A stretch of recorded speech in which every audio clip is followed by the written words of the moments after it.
اور حکومت آج سے ایسٹ انڈیا کمپنی کی ہے، تو اس سمے مولانا شاہ عبدالعزیز محدث دہلوی نے انگریز کے خلاف فتویٰ دیا کہ آج سے ہمارا ملک غلام بن گیا ہے۔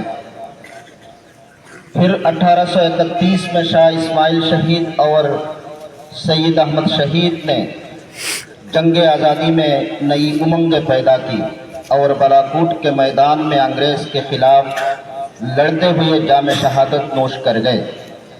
پھر 1857 میں مولانا قاسم نانوتوی، مولانا رشید احمد گنگوہی، مولانا حافظ زمین شہید نے شاملی کے میدان میں انگریز کی آنکھوں میں آنکھیں ملانے کی جرأت کی۔